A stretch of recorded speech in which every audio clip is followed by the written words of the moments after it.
or Indonesian? Indonesia. Indonesian. Okay. Let me introduce myself by using Indonesian language. Nama saya Zulkarnain Fatwa. Biasa dipanggil Nain atau Fatwa. Saya adalah salah satu pengajar di rumah belajar bersama yang fokus pada bahasa Inggris, matematika, baca tulis, orang membaca, menulis, kemudian orang bagaimana suka membaca, gerakan literasi, dan saat ini juga berkembang ke mengaji ya. Dan teman saya adalah salah satu master awal saya panggilnya karena dia adalah memang hobinya berhitung. Hobinya matematika, mulai SMA, S1, S2, pokoknya hitung-hitungan angka 1 sampai 9 kerjanya ke dia. Kalau saya lebih cenderung ke bahasa Inggrisnya. Jadi gitu. Saya juga senang mendesain sesuatu, mendesain namanya rekayasa sosial ya. Karena saya melakukan rekayasa sosial, bagaimana membentuk masyarakat itu pinter, gitu kan. Saya mendirikan termasuk menggagas rumah belajar. Dan alhamdulillah karena menggagas biasanya orang jadi direkturnya ya. Gitu. Dan hari ini saya diberi undangan dari BLK Bantaeng untuk berbagi. Bagaimana saya lihat dulu anunya.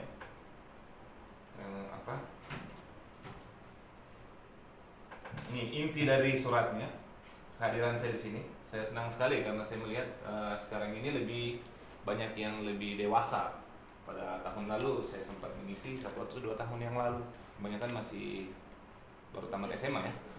Sekarang kelihatannya ini sarjana ya. Ada yang sebagian sarjana atau yang sudah lebih dewasa atau pokoknya di atas 15 tahun lah. Setara 17 tahun boleh.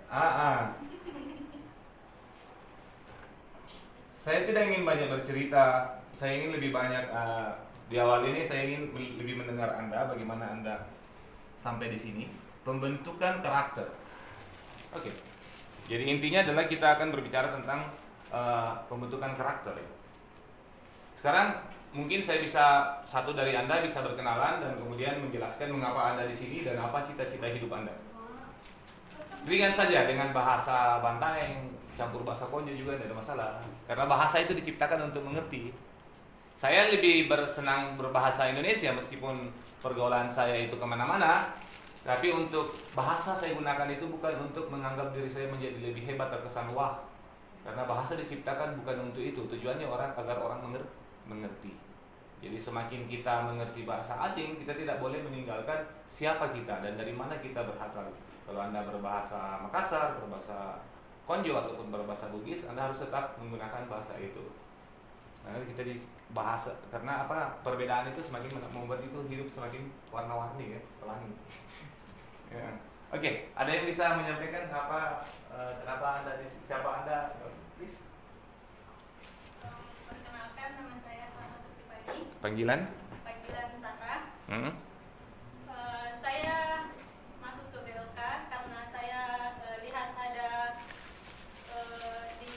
lihat dari sosial media ada pendaftaran yang buka dan itu manajemen bisnis, terutama ada yang pakai bahasa Inggris. Okay. Karena saya juga sangat suka belajar bahasa Inggris, jadi saya mendaftar ke BLK Dan lulus. Yes. Oke. Ini hari pertama ya, hari masih awal-awal ya. Masih minggu pertama. Minggu pertama. Iya. Dan targetnya ingin belajar bahasa Inggris. Oke. Inggris. Manajemen bisnisnya yang mau didapat ya. Oke. Kemudian yang lain ada yang lain? Atau ada masalah yang mau disampaikan? Masalah no, karena kan di sini baru mau belajar. Masalahnya saya belum punya masalah. Oke, ada yang lain? Ada yang laki-laki silakan. Enggak, siapa saja, tidak usah. Itu kalau kayak sekolah, Anda kan sudah dewasa. Silakan yang mau berpendapat. Jadi usahakan untuk relax saja, tidak usah takut gitu kan untuk berpendapat. Boleh, silakan. Ya, Anda. Assalamualaikum warahmatullahi wabarakatuh. Waalaikumsalam. Perkenalkan, nama saya Muhammad Ilham Al-Wahid. Ya, panggilan. Panggilan Ilham. Oke.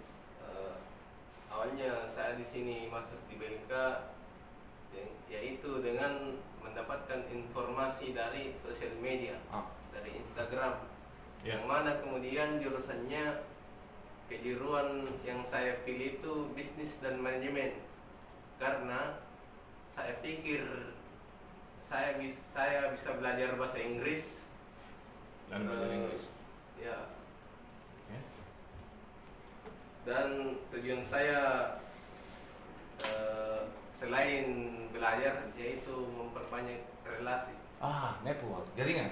Ya. Luar biasa, bagus. Terima kasih. Mantap. Sama-sama, Ilham. Ada lagi? Kelihatannya sama, boleh?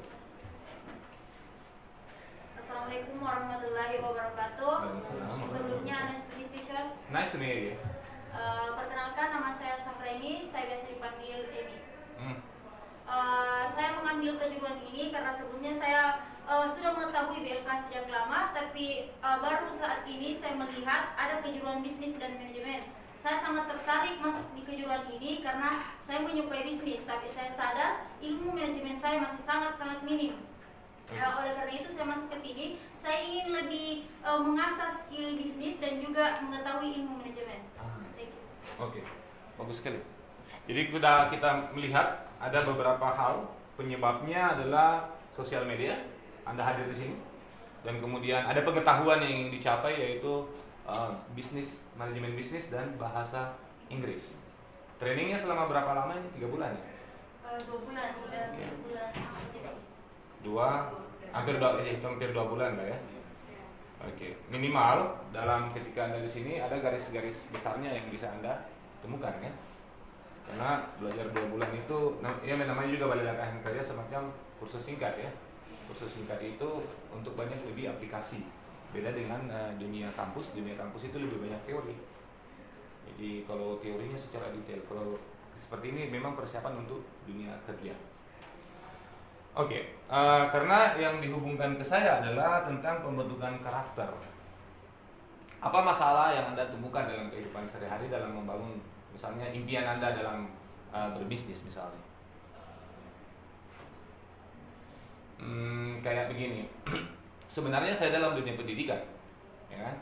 Tetapi juga berhubungan dengan, karena orang berhubungan dengan pekerjaan juga, itu ada urusannya juga kan? Bagaimana memanage orang, mengelola orang, yang rumitnya lagi saya harus mengelola orang-orang pintar, ya kan? Karena mereka adalah orang-orang yang terdidik dengan baik, S1, S2 gitu kan.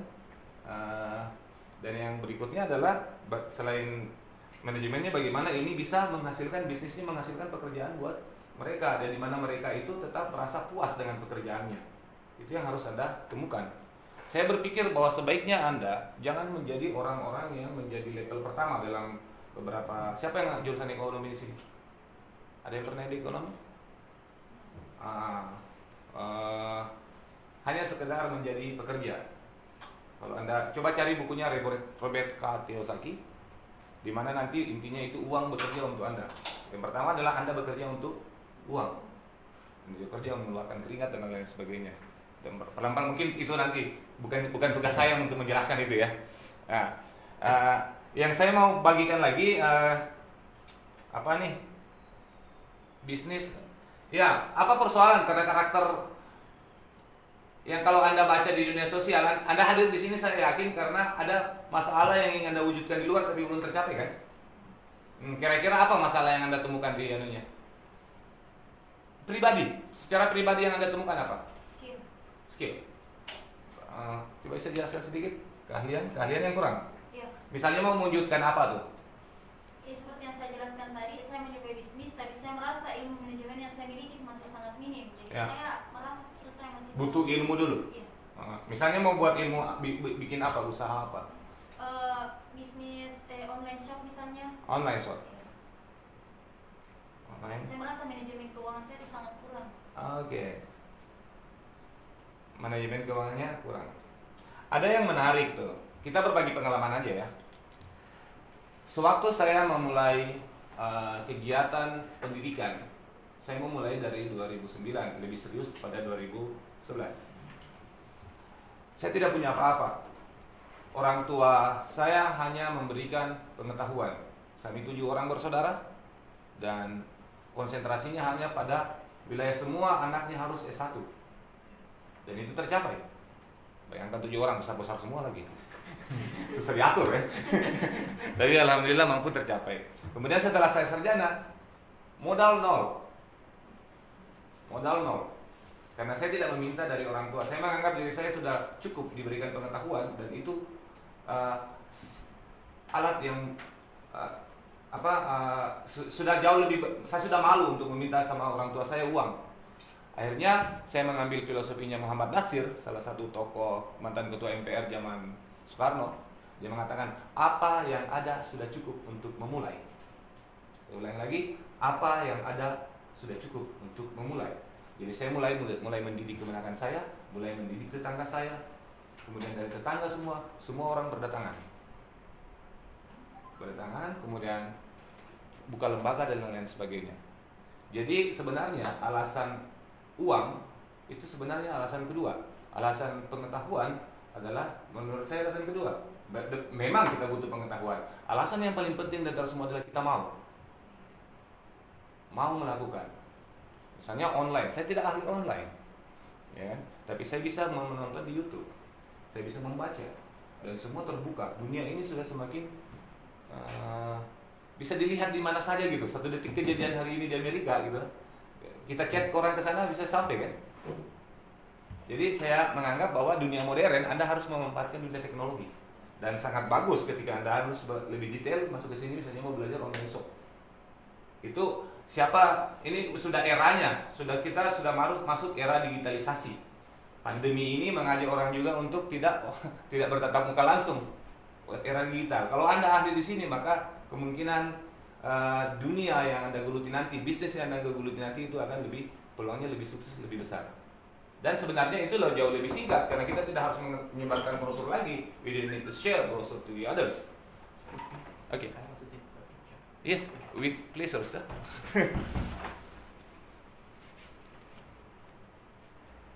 Bahwa memang kita membutuhkan modal, tapi bukan modal. Yang pertama adalah niat, yang kedua adalah gagasan. Gagasan dan Anda harus ulet. Yakin, fokus dengan gagasan yang Anda kerjakan. Anda lelah, memang semua pekerjaan itu ada lelahnya, tapi butuh istirahat saja kan. Jangan lengah bahwa ketika Anda mengalami tindakan, ketika Anda terjatuh, sebenarnya adalah bukan Anda jatuh. Anda yang perlu Anda lakukan adalah segera bangkit dan berjalan lagi. Semua orang-orang sukses di dunia, dia pernah mengalami kegagalan. Nah, kegagalan itu bukan jalan untuk berhenti, tetapi kegagalan adalah jalan menuju sukses. Setelah kiri pasti kanan, ya kan? Setelah belakang pasti depan. Setelah gagal Anda pasti sukses. Nah, ini yang ternyata biasanya orang berhenti ketika dia gagal, dia menganggap sudah berhenti dia. Padahal enggak. Jangan menyerah. Kalau istilahnya Pak Habibie gini, saya suka sekali tuh Pak Habibie. Ketika IPTN, Industri Pesawat Terbang Nusantara Indonesia itu dijatuhkan, dia mengatakan gini, jangan menyerah dan kalah. Jangan menyerah dan kalah. Apa setelah kemudian saya baca sekarang ini anaknya, ternyata sudah beberapa negara memesan lagi pesawat terbang dari anaknya ini. Siapa nih? Ilham Habibie ya. Nah, terus itu berlanjut. Seandainya itu dia bayangkan IPTN itu hancur kayak begitu jadi barang bekas gitu kan, maka tidak akan ditelan bumi gitu. Tapi sekarang dia menciptakan lagi satu teknologi, karena saya bukan orang teknologi, cuma sekedar membaca sosialnya saja, bahwa pesawat-pesawatnya sudah dipesan oleh banyak negara-negara, bahkan negara maju pun turut memesannya. Tidak mati kan? Itu dengan istilah itu, jangan menyerah dan jangan kalah. Mungkin begitu yang bisa saya sedikit bagi ke Anda. Ada yang mau sharing juga pengalamannya atau bagaimana? Oke, silakan. Assalamualaikum warahmatullahi wabarakatuh. Assalamualaikum warahmatullahi wabarakatuh. Ya, perkenalkan nama saya Marcel Pura. Panggilan? Marcel. Marcel? Marcel. T. Marcel? Marcel? Iya. Oke, Marcel. Iya. Terkait dengan beberapa pengalaman terkait juga tadi yang disampaikan, apa sih permasalahan yang merasa diingat. Jujur saya datang ke sini, yang pertama kali saya coba ingat adalah bagaimana memahami perbedaan, karena saya lulusan S1 administrasi publik. Ya. Tentu sangat berkaitan antara administrasi sama manajemen, tapi dalam perspektif administrasi. Ya. Yang pertama kali saya coba lakukan karena saya sering berkutat dengan teori-teori, makanya jiwa-jiwa teori masih muncul sampai saat ini. S1 ya? Iya. Ya itu, dan saya berpikir bahwa jujur kekurangan yang mendasar dari hidup saya itu, saya lebih suka menjadi seorang konseptor daripada seorang teknis.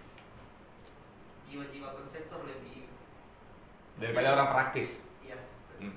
Dalam artian bahwa saya lebih suka menjadi seorang pemikir daripada seorang yang bekerja secara teknis. Ya. Dan itu merasa bahwa kelemahan saya ada di situ. Nah, itulah sebabnya makanya bahwa saya berpikir bagaimana kedepannya, bahwa saya berpikir bahwa seorang pemimpin yang baik akan bermanfaat bagi orang banyak ketika dia memulai dari bawah. Dan saya mencoba akan hal itu, bahwa saya bisa akan hal-hal yang konseptor, dan saya juga memulai untuk hal-hal yang bisa membuat saya bisa bekerja teknis. Oke. Terima kasih. Bagus. Sebenarnya apa yang Anda sampaikan, Marcel sampaikan itu sudah solusi gitu. Dia mengetahui dirinya bukan seorang praktisi, hanya konseptor. Kemudian dia butuh untuk menjadi pekerja teknis. Anda bisa catat gitu. Orang-orang yang berpengaruh, ya, contoh lah misalnya Soekarno lah di Indonesia kan. Soekarno itu konseptor. Apa yang dia konsep? Pancasila. Tetapi dia adalah orang yang turun di lapangan. Kenapa? Karena untuk bisa mempengaruhi Anda harus praktek. Anda harus praktek sehingga menjadi contoh bagi yang lain. Kalau Anda hanya sekedar, memang bahwa dalam beberapa hal Anda ada memang pembagian tugas dunia modern begini gitu. Tapi orang yang baru memulai kayak kita ini, kita harus memang turun di situ sehingga memang mendalami gitu. Mendalami kegiatannya. Sampai tahun lalu kelihatannya saya. Saya tahun lalu biasanya Senin sampai Jumat itu di rumah belajar ya. Iya. Setiap hari. Sekedar untuk melihat saja, membaca hal-hal yang sederhana, bukan sekedar mau duduk di situ. Saya membaca, oh ini ada kekurangan di sini, ada kekurangan di sini. Dan saya tidak menunggu orang lain untuk menyelesaikan itu. Ketika saya paham, saya lakukan. Mungkin orang tidak tahu, tapi saya punya pemikiran, saya punya konsep bahwa ini yang harus saya lakukan, ini yang saya harus tutupi, ini saya lakukan semua. Untuk membuat kondisi menjadi stabil. Dan memang saya sampaikan ke beberapa orang gini. Tetapi yang paling utama adalah kita harus memang ada ide kerja. Ada ide kerjakan, Apabila Anda tidak mengerjakannya, itu akan terlupakan. Pernah mengalami begitu? Sangat sering kan? Oleh karenanya, secara pribadi saya melakukannya dengan menulis. Jadi beberapa hal yang ingin saya wujudkan belum saya kerjakan, saya tuliskan dulu. Oh ini yang belum saya kerja, ini yang belum saya kerja. Karena kalau kita kata orang Yunani, scripta manet, yang terucap berlalu bersama angin, yang tertulis mengabadi. Jadi beberapa catatan penting notebook itu sangat berharga. Bahwa saya punya impian begini, dan kelihatannya impian ini sudah saya posisi ini, saya bisa mencapainya sekarang. Atau sekarang belum, saya tunda dulu. Banyak kan gagasan-gagasan besar Anda yang terlupakan kan? Pentingnya itu scripta manet itu. Anda menulis, meskipun itu buku notebook. Kalau saya posisinya saya sekarang, saya sudah bikin website. Website menulis dalam bahasa Indonesia, menulis dalam bahasa Inggris. Saya nggak tahu pembaca saya bahasa Inggris di Bulukumba mana gitu. Tapi terkadang saya lempar ke teman-teman yang pernah datang ke rumah belajar, orang barat, ke Jerman, ke Prancis, ke mana-mana. Jadi dia juga membaca itu. Linknya apa? rumah belajar, website rumah belajar bersama saja langsung. Rumah belajar bersama, dapat nanti. Saya kira mantap dah ada di sini solusi itu. Bukan lagi yang Anda bisa berubah gitu. Besar perubahan setelah ada di sini. Yang lain silakan bercerita gitu, mau jual apa dan lain sebagainya. Ini Mbak menarik nih gagasannya mau bikin online kan. Sementara Pak sebenarnya. Sementara jalan juga. Learning by doing dia. Ya.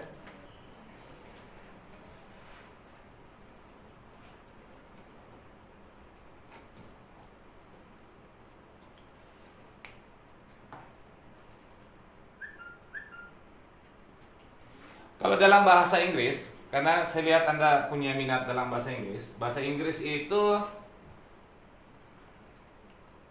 Anda tidak perlu harus belajar dengan cara metode sekolah, pasti gagal kan? Pasti gagal. Jadi menurut saya adalah gunakan media YouTube. Media YouTube dari yang sederhana. Jangan terlalu cepat terburu-buru mau pintar. Sebenarnya adalah pahami saja materi dasarnya. Kalau dalam bahasa Inggris, yang perlu Anda perbaiki adalah pengucapan. Kalau pengucapan Anda bagus, maka kepercayaan diri untuk berbicara itu lebih tinggi. Jangan menghafal kosakata, saya sarankan, tapi banyak membaca. Kalau Anda misalnya menghafal kosakata, buku, pulpen, apalagi penggaris, sudah hafal semua, mau dijadikan kalimat susah. Maka belajarlah kalimat atau frase. Saya pergi ke pasar, I go to the market, I go to BLK. Itu lebih berguna. Itu tentu tahapan pemula ya. Dan yang kemudian adalah rajin membaca. Rajin membaca, you have to be diligent. Baca itu baca itu bahasa Inggris itu meskipun Anda tidak mengerti. Karena tujuannya apa? Tujuannya Anda belajar untuk menyukai dan memperbaiki, membiasakan dan memperbaiki pengucapan. Ketika pengucapan Anda sudah bagus, Anda akan berani berbicara dengan siapapun juga. Itu saya alami. Dan saya membuat orang Australia pada waktu saya masih SMA, dia kaget minta ampun. Karena saya belajar pengucapan yang bukan orang Australia. Dikiranya saya ahli bahasa Inggris. Pergi dia. Padahal saya juga kaget jadinya, kenapa dia tinggalkan saya? Kan? Padahal saya sudah ngomong dengan istilahnya Pak, bahasa prokem ya, bahasa apa namanya, slang ya, bahasa slang, bahasa slang yang tidak dipakai oleh orang Australia, tapi dipakai di negeri lain. Itu saya usahakan membicarakan ke dia. Saya mau dianggap sok keren pada waktu itu, masih umur 14 tahun ya. Dan selain itu, setelah Anda tahapan awal itu selesai, tahapan awalnya di situ, Anda belajar namanya grammar ya. Grammar itu untuk memperindah kosakata Anda supaya Anda tidak terbalik-balik. Jangan merasa alergi karena sebenarnya di setiap tulisan itu sudah ada grammarnya, sudah tersusun rapi. Nah, masalahnya ketika orang belajar tahapan awal grammar itu, mereka akan menganggap ini sulit karena dia berpikir logik orang. Sebagian orang tidak suka. Nah, ikuti saja, paham tidak paham, ikuti. Dan kalau kita rajin membaca, kita akan terselamatkan. Oh, ini hubungannya ke sini, ini hubungannya ke sini. Itu saya alami. Saya tidak ahli grammar pada waktu itu, sampai sekarang juga mungkin. Tetapi kemudian, ketika saya rajin membaca, saya mampu mengalahkan beberapa orang yang kuat menghafal. Karena saya sudah terselamatkan oleh banyaknya referensi, sudah banyak kosakata, banyak bacaan. Dan hampir tidak pernah terlatih untuk menghafal kosakata itu, karena enggak. Kalau Anda membaca dengan sendirinya, cari artinya, tulis artinya, ini buat gitu. Dan itu lebih tidak menyiksa kita dengan rajin menuliskan kosakata daripada harus menghafal. Berapa energi yang Anda harus habiskan untuk menghafal itu? Begitu pengalaman yang bisa saya bagi untuk tingkatan belajar bahasa Inggris. Dan usahakan juga berkomunikasi dengan siapa nih, kayak Vicky Naki kan. Vicky Naki itu bagus. Dia itu saya lihat memang tidak banyak mengerti bahasa asing, maksudnya secara detail ya. Tapi dia cerdas. Dia anunya gini, ada beberapa kosakata gitu kan. Dia tulis, kemudian ketemu dengan orang Ukraina yang nyebut beberapa Ukraina. Akhirnya dia lancar kan. Bahasa apa lagi? Bahasa Rusia lancar banget jadinya. Karena lebih banyak praktek begitu. Bahasa itu begitu, semakin Anda banyak berbicara, semakin Anda cepat pintar. Kalau tidak, sulit. Dan bahkan kalau Anda misalnya masih belum ragu, bicara saja depan cermin. Speaking itu tidak harus punya partner. Anda bisa berbicara sendiri. Itu sudah bicara. Anda sudah speaking. Anda bisa, ya ini rasanya gak enak, ulang lagi gitu. Ya, good morning everybody, nggak enak. Good morning everybody, baru bikin iramanya. Ya gitu kan? Anda bisa menciptakan pada tahapan tertentu, Anda bisa menciptakan irama yang enak buat Anda sendiri. Kayak saya memang mengikuti beberapa pelajaran cara pronunciation. Tapi kemudian karena sudah terbiasa dengan gaya yang saya buat sendiri, saya lebih nyaman.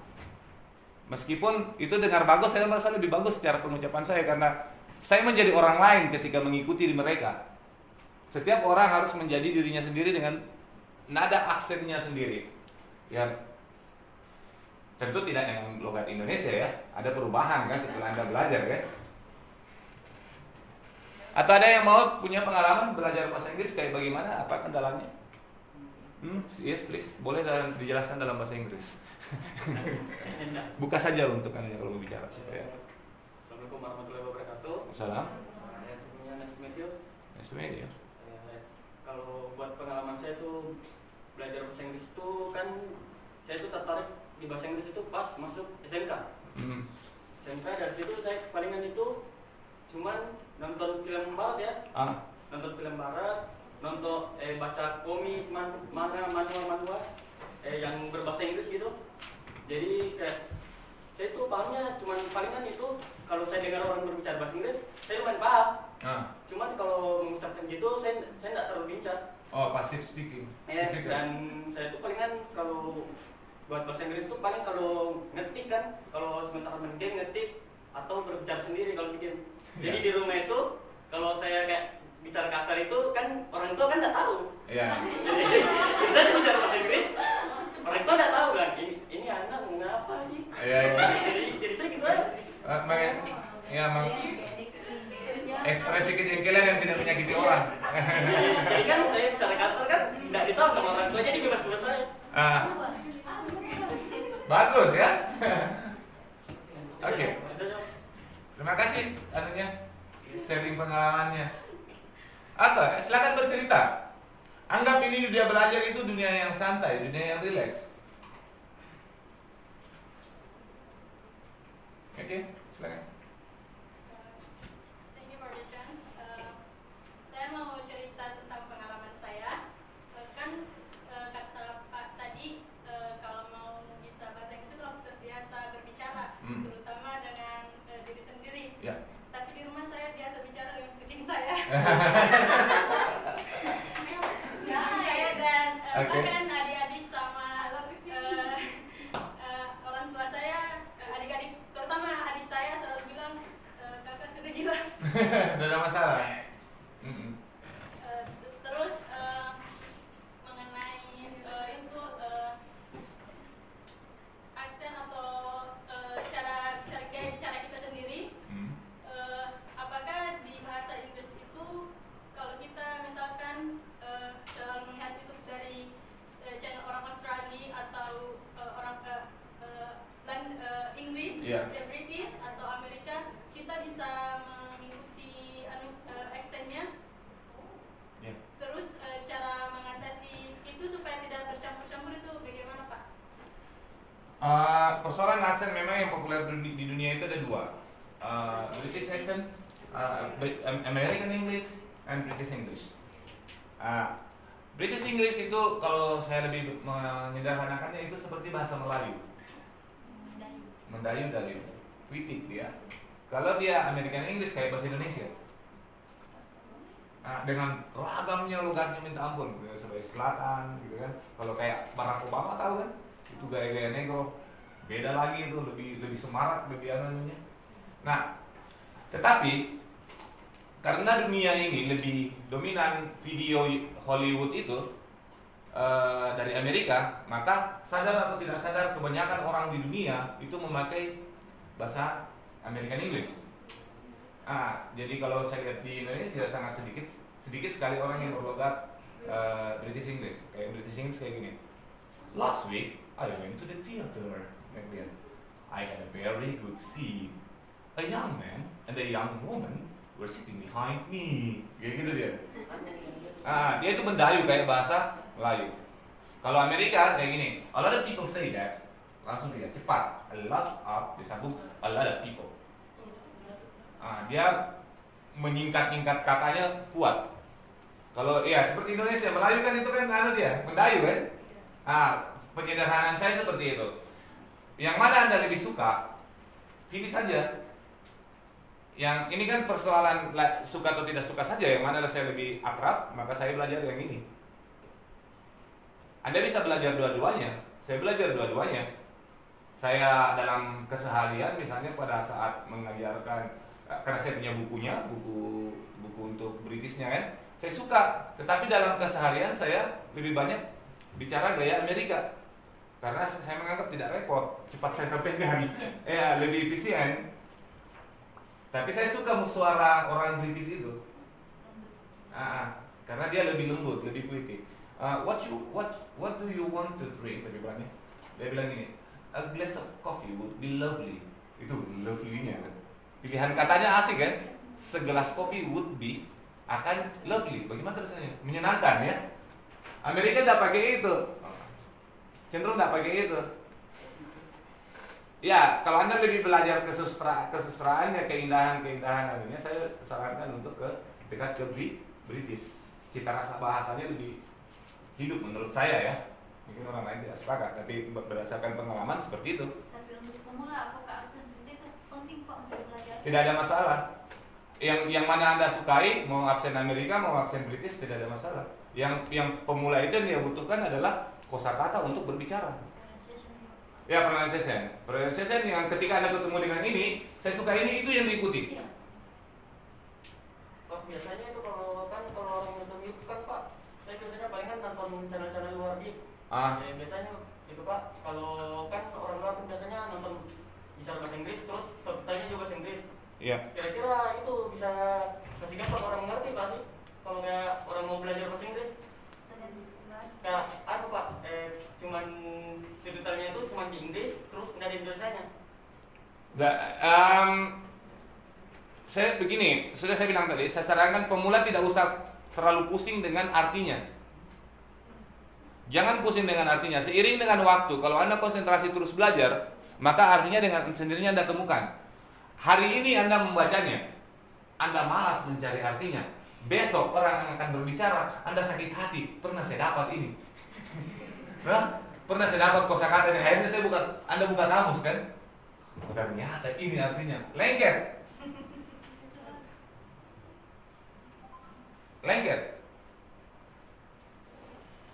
Itu anunya, pentingnya banyak membaca.